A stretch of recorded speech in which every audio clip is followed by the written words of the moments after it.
Hey, guys, do you remember that Brigadier Bongani Gininda, right? At some point has been accused of stealing document. Do you remember Siyabonga Mia? He is a relative to the Meiwa family. Do you remember him speaking about the fact that there were some documents that got stolen in the case of Senzo Meiwa? There were people that confessed, right? There were people that confessed that what happened in that house, right? And those people's confession got stolen. There are people who confessed as well about the involvement of the South African Police Service, and those police were supposed to get arrested. Do you remember that? And those confession also got stolen in the docket. Like, I mean, guys, this is the docket. Only that statement gets stolen from the docket. As if that was enough. There is another confession that he is here. I'm seeing here, right? That Longwe was brought before a traditional person who was struggling with the death of he was there to be cleansed, right? Also, there is another accusation against Brigadier Gininda that he stole some certain document. Right? It is alleged. Oh, guys, let me use the word alleged. Jackie. Right. So it is this, look, it is this that I thought, you and I have got an appointment. Let me take you into this journey and break down everything that is happening here. But I can tell you this. Hey, they say when it rains it pours. I don't know whether we should say the same thing. I'm also going to make you aware that there is proof here. They expose Bongani Gininda or Brigadier Bongani Gininda with proof, right? I don't know the authenticity of the proof, how authentic it is, but I'm saying in front of me there is a proof. So I have the proof in front of me. The difficulties is that I cannot read the proof because wow, it is the letters thereon are very, very, very small. But I will try to do my best. Please be patient. Bear with me as I go through each and every single thing that has been said here, provided that you're interested. Speaking about people that are very much exposed, they probably hating wherever they are when they hear or when they watch or when they come across my video. Well, I know that they will probably be hating. However, I think I'm also hating. The only reason, or one of the reason why I am also bleeding in my heart, it is because there are people in this YouTube channel, 63.3% of them who are watching my videos without subscribing. It hurts. You know what I'm saying? So if you do not want to hurt my feeling, remember, I am giving you this information at the expense of my life. They are busy, they are after me, but I'm still giving this information for free. The least that you can do is to subscribe, like the video, comment in the comment section below. It is to watch this video until the end. It is to share this video. It is to watch the ads. That's the least that you can do. And furthermore, you can also then, if you wish to go a little bit further, click the join button, become a member of this YouTube channel. Right there, you can also check the button. Look, there's a button called thanks. You can donate to the channel from as little as 20 rand. It's a once-off thing. That's the least that you can do. You know what I'm saying? Look, can you imagine you doing everything for people and people don't want to do everything for you? Right. So there is this letter here, guys. The letter is here. The letter is here. So I know you can't read the letter, right? But I myself am struggling. The letter was written. I can even show you the date. There's a stamp here. So when this person wrote, they wrote to they say we will ordinarily had this matter not been this sensitive or copied the Minister of Intelligence Department, the acting National Police Intelligence, the Director of General of the Secret Service, the National Director of Public Prosecution, as well as the Deputy of National Director Public Prosecution, tasked with litigation against the state. Listen carefully to this one, yeah. Mr. Willie Hoffe. However, and I bet we are alive to the fact that all this fictionalists ought to have top secret security clearance given the sensitivity and the high risk the high risk of the possible leaks to the media and the other affected persons herein. We decided to draft a letter which will be handed to your honorable self person in order to narrow down the risk of a leak and the risk of possible embarrassment to the state. Right. So in that same letter, they say that it is a common cause that as authors who have penned this note, we are instrumental in bringing down fugitive Rodovan Krajen. The information was initially delivered in person to suspended National Police Commissioner Mr. Rian Peja, and she was indeed pleased with the information. Furthermore, and to my advantage as an author, I was offered indeed a paid immediate incentive of 300,000 with an express promise that that I was now made for another more money, and I'm gonna leave it there. Right. So yeah, the letter then here it continues as much as I can. I'll show you guys. The letter is here. Right. It has got a stamp, and then it continues. There's a signature here. There's a signature here, and then there is also a phone number, contact details. There is also another phone number, a signature, and a second signature. This letter, guys, was signed on the 29th of 2908. That will be July 29 July 2016, and then there is a signature. I mean, there's a stamp. Then, guys, to give a bit of a context to this expose, right, as to what was happening, because there are words that I can't read because I did not get the original letter. It's just screenshots, that were sent to me. It has been alleged, according to, there is a lady, there's a lady by the name of Patricia Marshall 3 on Twitter, shared this information that was also forwarded to me. The information then explained the following. It explained the letter that was reading, but it just made it as short as possible. But it speaks about the credibility of Brigadier Gininda being exposed here in this, and it says the following. I gave a confession statement to the defense whereby Gininda also promised to pay people to confess about committing crimes with Van Cranch. He dumped them after they got convicted. He paid them 300,000 to make the confession, but they were promised 200 million. Wow, the promise, it looks very much big. They must have committed to a very serious crime, right? So whilst we are there exposing this guy, exposing Brigadier Gininda, allegedly, right? Allegedly. Okay.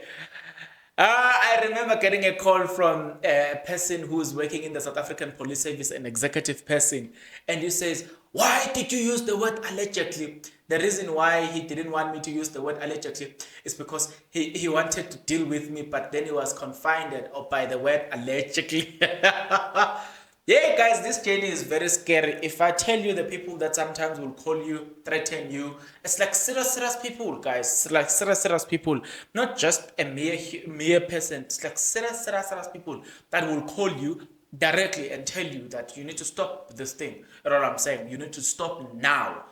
So it's a very difficult journey. That's why I say to you guys, it's difficult as it is. There are people who are not subscribed who are not subscribing to the channel as part of support. You know what I'm saying? Because we are traveling a very I'll speak for myself. I'm traveling a very difficult journey where I get attacked by these people in high places. And I was speaking to some of the lawyers about this thing, and they themselves confirm, the lawyers in the court, guys, don't trust everybody. Some lawyers, they don't eat with just anybody. They don't want to talk to anybody. because they understand the sensitivity of this case and how dangerous it is. One mistake, your information is leaked, and then anything is possible, you get shot. You know what I'm saying? Now, remember, I promised you the expose of how Longwe as well was exposed. Kelly Khumalo and Longwe attending the Sangoma thing, right? There was another WhatsApp message as well that was sent. Now they said, look, was to ask her to cleanse their house as someone died in it. Now this is the Khumalos asking somebody to cleanse their house as a result of a person that died in their vicinity or in their house, right? But pay attention to this, right? Because it's also very important, allegedly, right? An arrangement was made with them to buy a goat and come back as soon as they have the money for the goat. When they were made ready, they went to Sangoma to inform her. This time they were accompanied by a male person. According to Sangoma, when the Sangoma saw him, she became irritated and asked them who the man was, and said the man was a shadow of a dead person hanging over him, or the man has a shadow of a dead person hanging over him. This is a WhatsApp message, guys. Right? So the Sangoma, then the confession then that was stolen from the docket, which would have incriminated Longwe, directly incriminated Longwe, and also directly incriminated the Khumalo family and Kelly Khumalo as well. This is one of the docket that was stolen. This is information that was stolen. It continues to say as well, it says this time they were accompanied by, okay, we already covered that. The Sangoma was irritated. The man responded that it is the reason why he came with them. She took the man aside, thinking that he will open up, but the man told her to assist him as he was seeing a dead person during a night, and asked for assistance without explaining in details what was the problem, what the problem was. She gave him traditional medication to use and asked him to come back for a follow-up treatment, but he never came back. She didn't ask the Khumalos about the man, and even them never said anything further about the man. This is the man whom it has been alleged that this man actually, it is none other than you know what I'm saying, the one who is now said to be mentally challenged, none other than Longwe. Now somebody says there is a statement in the docket that the deponent is an African female. She is a Sangoma. This woman was visited by Kelly Khumalo and her mother, sister, days after the death of Senzo Mayiwa was killed. The purpose of the visit was to ask her to cleanse their house as someone died in it, and an arrangement was made with them to buy a goat and came back as soon as they have the money for the goat. When they were made ready, they went back to the Sangoma to inform her. This time they were accompanied by a male person. According to the Sangoma, when the Sangoma saw him, she became irritated and asked them who the man was, and they said the man has a shadow of a dead person hanging over him. The man responded that in the reason why he came with them, she took the man aside, thinking that he will open up, and the man told her to assist him as he was seeing a dead person during a night, and asked for assistance without explaining in details what the problem it was. She gave him traditional medication, which I've already read. Now, so these are some of the information which is said to have been stolen in this whole shenanigan, right? In this whole case, right? And the person who is alleged to have stolen this crucial evidence that incriminate the people who were in the house is none other than Brigadier Gininda, right? Yeah, so at this moment, take this with a pinch of salt and use the word allegedly. Allegedly. All right. Somebody said yesterday, look, Brigadier Bongane Gininda is a very connected man, and he works in the national office. So, if, for instance, he wants to deal with you and find information about you, he can do it because he's resourceful. Two, somebody says he's very connected. Three, I spoke with lawyers that had their cases where the Brigadier Keninda was. They will tell you he always run away from cameras. So they say he do look by all means necessary. He ran away from cameras. But then remember the story that I read in the beginning that he got people convicted for a crime that they never committed, and then gave them 300,000 with the promise that he was going to give them 200 million. So they confessed and they looked at it and they're like, we're going to live a very comfortable life in prison. So he gave them the 300,000 to buy their trust, and once they were done, once he was done buying their trust, they issued a statement confessing to the crime, got arrested, got convicted, and then it disappeared on them. So, in other words, what the point that they were driving home here was that he is a framist of not. They say the man is very dangerous. He can create a case for you now. You know what I'm saying? And frame you. Not necessarily create a case, but he can find a case and frame you for that case. They say he is a framist of not. In case you don't understand why we use the word framist, you know what I'm saying? In South Africa, if you are, there is this trend, in KZN, if a woman, they said a woman with many men is called a comist. That means, you just, your neck. So they put that word at the end, the ST what, yeah, framist, you know what I'm saying? Framist, you put that mist at the end, So yeah, that's the South African way of communication. We have invented our own English. Nevertheless, I'm interested to hear because the profiling of Bongane Gininda or Brigadier Bongane Gininda continues, and wow, oh boy, it is sour. I don't want to lie, it is sour. It is very much sour. You know what I'm saying? Get into the comment section below. Tell me what you think about everything that I've just shared with you. You and I will see each other in the next video. But until that next video, good people, please take care.